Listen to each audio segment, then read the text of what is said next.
So, you want to save the world with clean energy? Make money doing it? Confused about the economic and technical realities of residential and commercial solar, batteries, heat pumps, EVs? Want the real-world scoop on new energy technologies, not manufacturer hype? Then tune in to the Weekly Energy Show, hosted by Barry Cinnamon. Insights from Barry's 40-plus years in the solar and energy industry will help you understand the future ways we'll generate and consume energy. And now, here's Barry.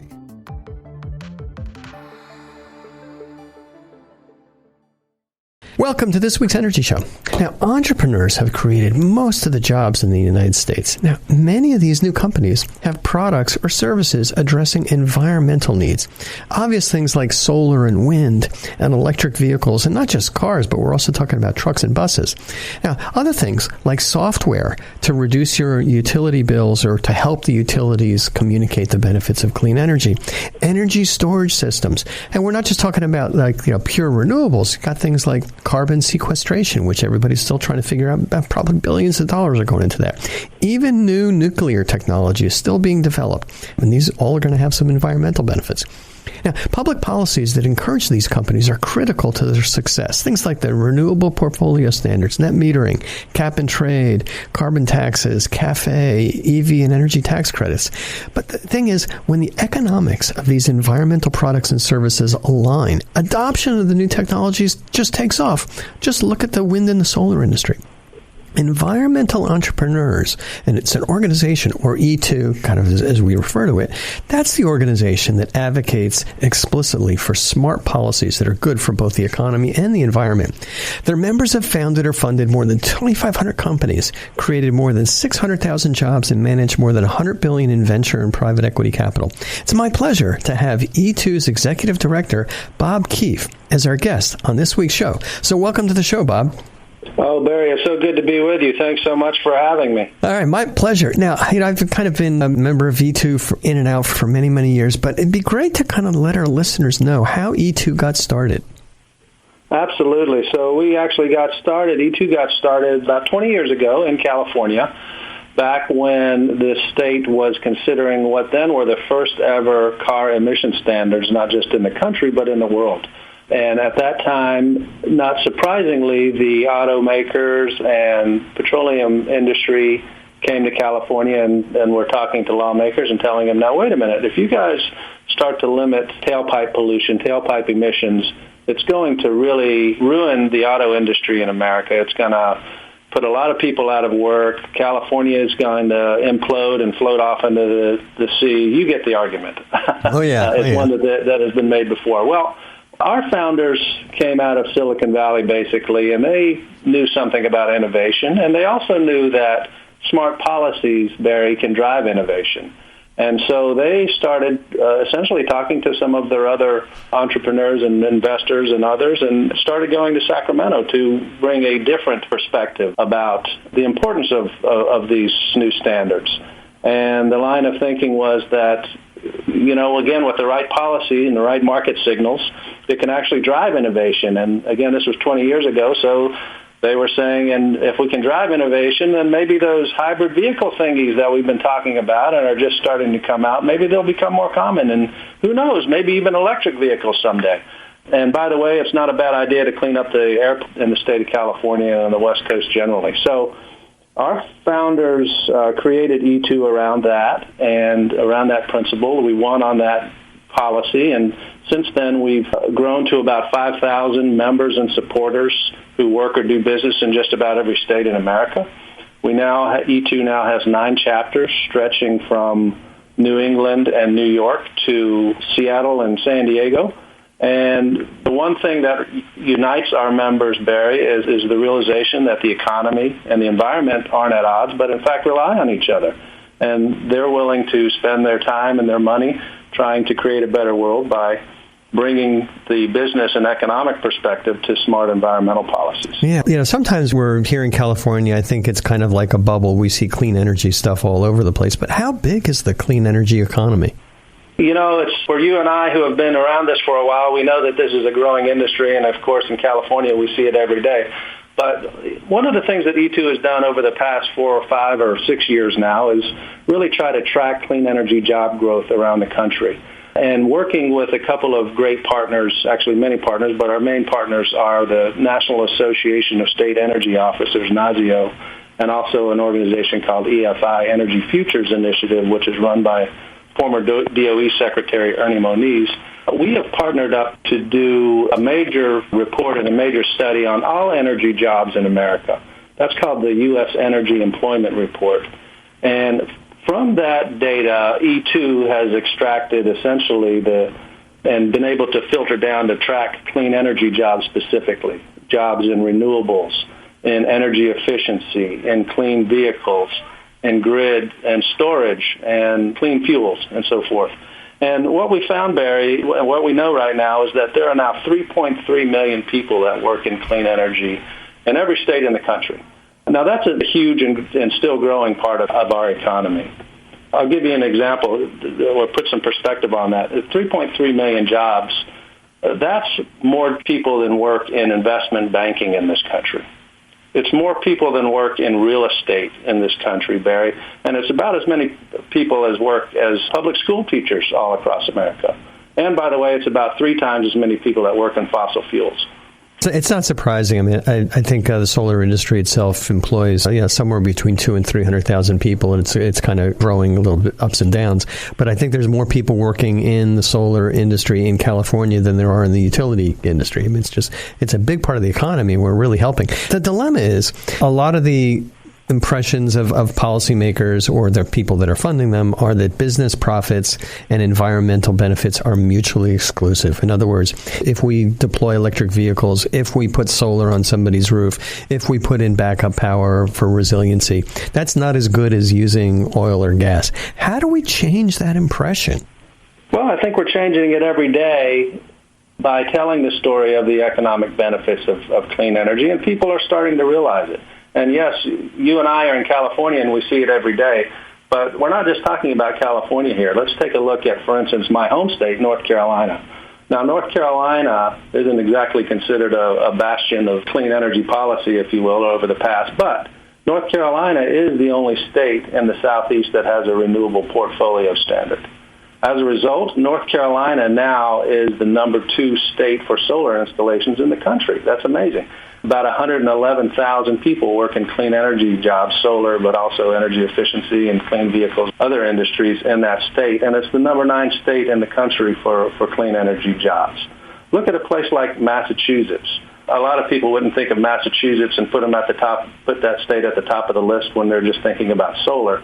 But Massachusetts also has some of the best policies in the country for energy efficiency. As a result, it's like the number 7 state in the country for clean energy jobs.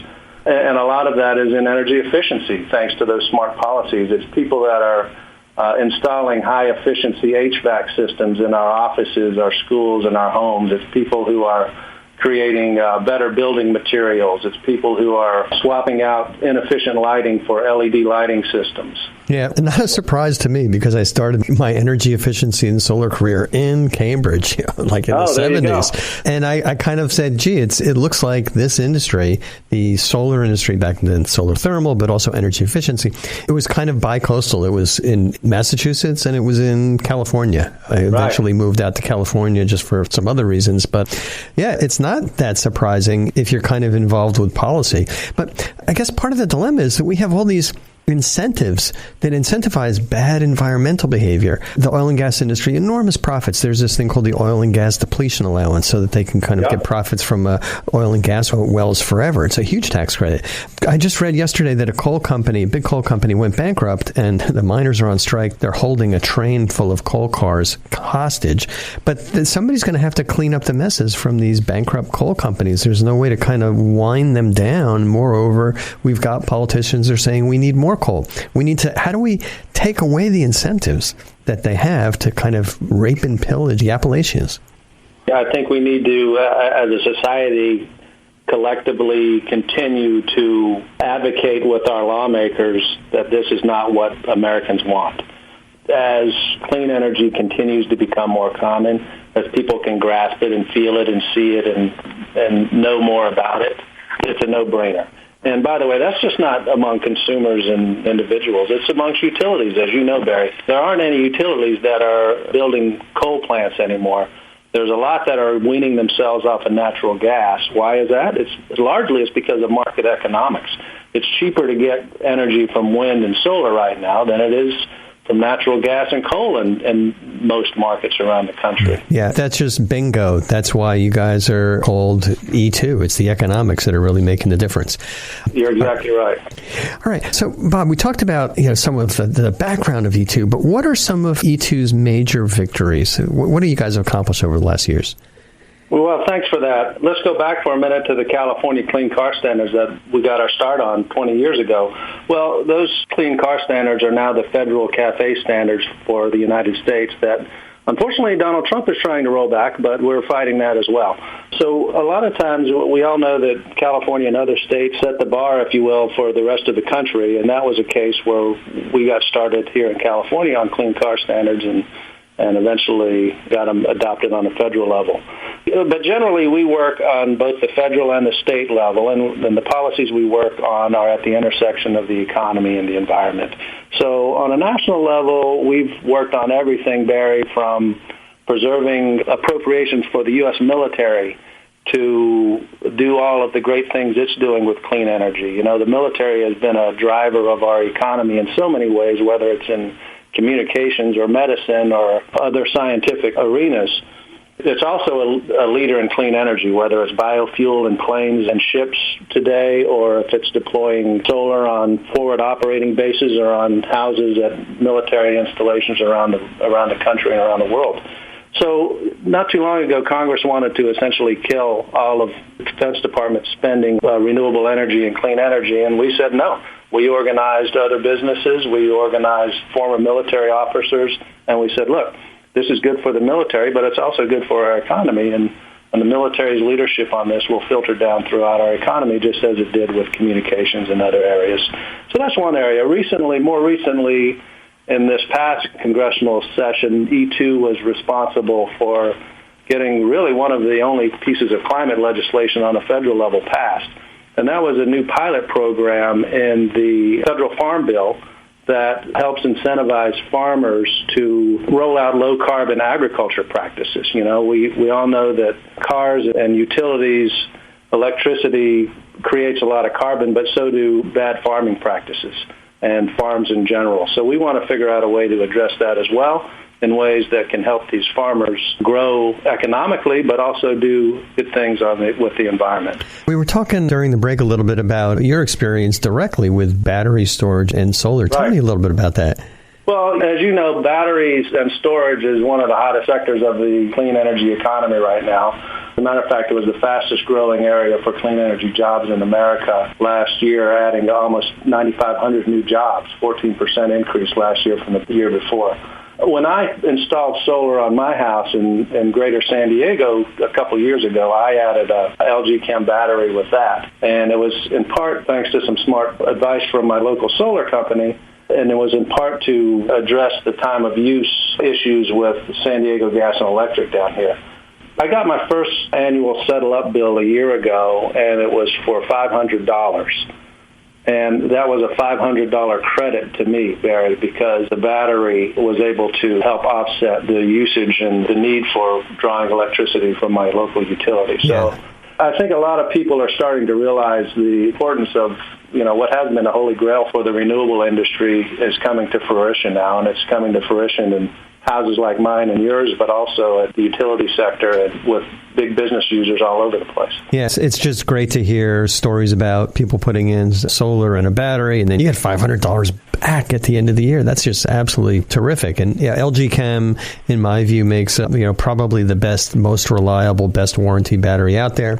It works great with SolarEdge inverters. We're also starting to look at the SMA and the BYD inverter, and people are installing Tesla Powerwall. So at least in California and much of the rest of the U.S., we are looking at that combination of solar and battery storage, and obviously the utilities are doing that too at their substations. Yep. Now, what's on the agenda for the coming years? Are there incentives for battery storage, or what are some of the other things you're looking at? Well, from a policy perspective, unfortunately right now, as we all know, there's not a lot of leadership on climate and clean energy at the federal level. We've refocused a lot of our work at the state level, and E2 now has, as I mentioned, chapters in every region of the country, and I have staff that are helping business leaders in each of those regions try to change policies for the better in those areas. And we're seeing some real progress in the states, Barry. A prime example is in Nevada, next door in Nevada, which this year passed a 50% renewable bill. This is a state that essentially killed off its solar industry a few years ago, but it's coming back. We work real hard to Colorado governor and legislature and other agencies to join the zero emission vehicle program that includes California and about 10 other states. That's going to do a lot to roll out more electric vehicles and the infrastructure that requires in the state of Colorado. Really good thing. Illinois, E2 worked real hard with our business members and others to pass something called the Future Energy Jobs Act, which is going to expand renewables and energy efficiency. And we did the same with some great policies in New York. North Carolina is considering a major climate policy that's going to expand energy efficiency and renewables. And we are bringing business voices in support of that wherever we can because it's good for the economy and good for the environment. Yep. Yeah. It's kind of a shame that the national leadership isn't there, but it sounds really smart for E2 and doing the same kind of things that SEIA has done, the Solar Energy Industry Association and others, saying, hey, let's focus on the states, because there is a lot of activity in states, and pretty much activity in states, almost all 50 states are moving more toward these renewable standards and cleaner energy. So that's really, really terrific. One of the things that's kind of always frustrating to me is we know we have such a tremendously big climate problem. I mean, we'll be really lucky if, with a lot of hard work, that we're able to keep global warming down below 1.5 degrees C. But there's lots of organizations working on these things. Do you have any suggestions on how we could kind of combine the efforts of all the environmental organizations, sustainability organizations like E2, and focus the efforts so that we can, be screaming with one much louder voice instead of a very distributed hundreds and thousands of voices? Yeah, well, I think a lot of that is already happening unbeknownst to the folks on an everyday basis right now, Barry. E2 works very closely with a lot of other business-focused environmental groups, if you will, on different policies. We work in coalition with partners on the ground in these states that I mentioned very closely.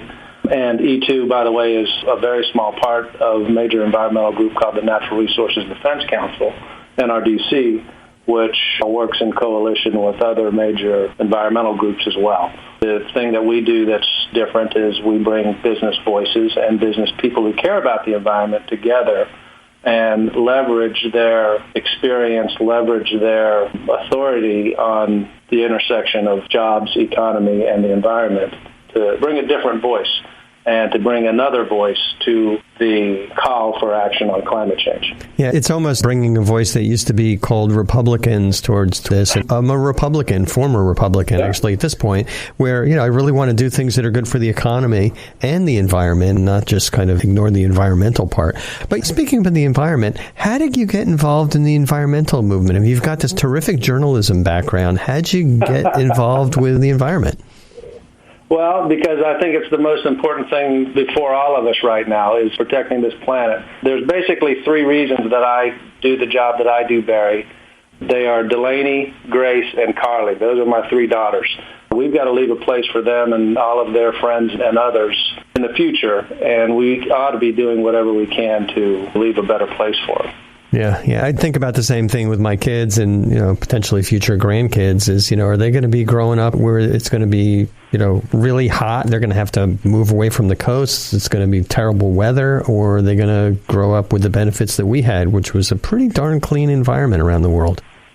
Yes, and are they going to be able to capitalize, if you will, on the opportunities that clean energy and responding to the economic benefits of action on climate change have with them? I don't want to send my daughters into a coal mine. It would be great if they figured out how to make batteries even better. Yeah, that'd be good. I had my three kids up on the roof when they were like between 5, 6, 7 years old, and my wife was like, it's not the safest place for them to work, but they're all, very engaged, and that generation is really really focused on this problem, and we've got to get kind of old farts like me out of the way who were trying, but really impeding things on a national level. Well, and we can only hope that our lawmakers in Washington and Sacramento and state houses across the country start listening more to them. Yeah.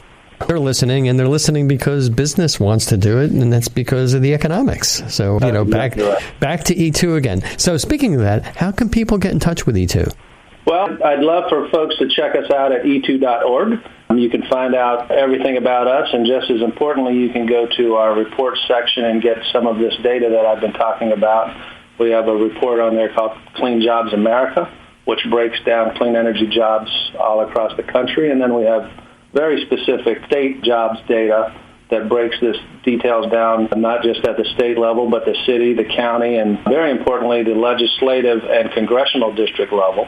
And it's a very persuasive discussion when we can go into any lawmaker's office right now and say, hey, before you vote on that energy efficiency policy or that solar policy, I want to make sure you remember those 5,637 people that work in your district in clean energy. And by the way, we brought a couple of them with us to tell you what your decision is going to mean to their companies and their families. Yeah. That's what E2 is all about. We connect business voices with lawmakers to change policy for the better. That's terrific. Well, unfortunately, that's all the time we have on this week's Energy Show. I'd love to talk with Bob more about E2. Bob, thanks for joining us on today's show, and thanks to all of our listeners for tuning in. If you missed any of today's show, you can go to our website at cinnamon.energy and listen to the podcasts. So, you want to save the world with clean energy? Make money doing it? Confused about the economic and technical realities of residential and commercial solar, batteries, heat pumps, EVs? Want the real-world scoop on new energy technologies, not manufacturer hype? Then tune in to the Weekly Energy Show, hosted by Barry Cinnamon. Insights from Barry's 40-plus years in the solar and energy industry will help you understand the future ways we'll generate and consume energy. And now, here's Barry.